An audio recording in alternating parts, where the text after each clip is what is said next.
चुनाव से पहले आरएलजेपी की राष्ट्रीय अध्यक्ष और मोदी सरकार में मंत्री रहे पशुपति कुमार पारस ने नया सियासी राग छेड़ दिया है। लोकसभा चुनाव 2024 में एक भी सीट नहीं मिलने से नाराज पारस ने एनडीए छोड़ दिया और अब वे महागठबंधन में शामिल हैं। लेकिन उन्होंने कहा है कि रामविलास पासवान के बेटे और उनके भतीजा चिराग पासवान मुख्यमंत्री बनते हैं तो उन्हें सबसे ज्यादा खुशी होगी। कांग्रेस ने इसे पारिवारिक मामला करार दिया है तो चिराग पासवान की पार्टी लोजपा आरवी की मिलीजुली प्रतिक्रिया आई है। एनडीए नीतीश कुमार के नेतृत्व में 2025 का विधानसभा चुनाव लड़ने का ऐलान कर चुकी है। चिराग पासवान भी नीतीश कुमार को ही सीएम फेस बता रहे हैं। हालांकि उनकी पार्टी के अंदर से कुछ आवाजें आती रहती हैं। पशुपति कुमार पारस ने पत्रकारों के एक सवाल के जवाब में कहा कि चिराग पासवान उनके भतीजे हैं, परिवार के सदस्य हैं। फैमिली का कोई सदस्य सीएम बने तो खुशी की बात है। चिराग सीएम बनते हैं तो सबसे ज्यादा खुशी उन्हें ही होगी। लेकिन किसी को जनता ही सीएम या कुछ भी बनाती है। जनता के हाथ में सुप्रीम पावर है। बिहार की जनता राजनीतिक तौर पर सजग और जागरूक है। कोई फैसला सोच समझ कर लेती है।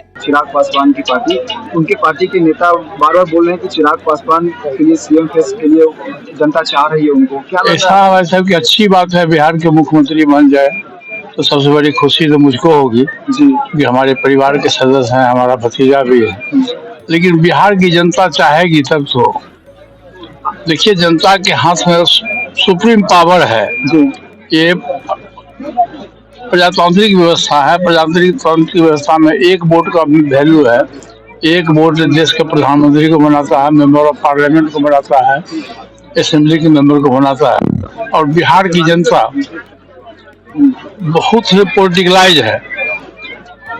कोई भी डिसीजन बहुत सोच समझ के बिहार के लोग करते हैं। बिहार की जनता जिसके पक्ष में अपना वोट देगी वो बिहार के मुख्यमंत्री बनेगा।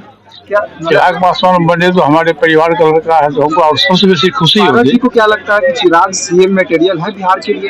नहीं, ये तो बिहार की जनता बताएगी। हम हमारे एक बताने से कुछ नहीं होगा। पशुपति पारस का यह बयान तब आया है जब बिहार में चुनाव की रणभेरी बजने ही वाली है। रामविलास पासवान के निधन के बाद कुछ ही दिनों में उनकी पार्टी लोक जनशक्ति पार्टी में टूट हो गई। सभी सांसदों को लेकर पशुपति पारस ने अलग पार्टी बना ली और चिराग को अकेला छोड़ दिया। दोनों के बीच पारिवारिक रिश्ते भी टूट गए। पशुपति पारस ने चिराग पासवान को अपना खून मानने से भी इनकार कर दिया। धीरे धीरे सियासत चिराग के पक्ष में आ गई और पारस साइड होते चले गए। एनडीए में भाव नहीं मिला तो लालू यादव के साथ महागठबंधन में चले गए। पारस का यह बयान भूचाल पैदा करने वाला है क्योंकि कांग्रेस को छोड़कर महागठबंधन के सभी दल तेजस्वी यादव को बिहार का अगला सीएम मान चुके हैं। तेजस्वी भी खुद को नेक्स्ट सीएम के तौर पर प्रोजेक्ट कर रहे हैं। पॉलिटिकल एनालिस्ट पारस के बयान को डिकोड करने में जुटे हैं।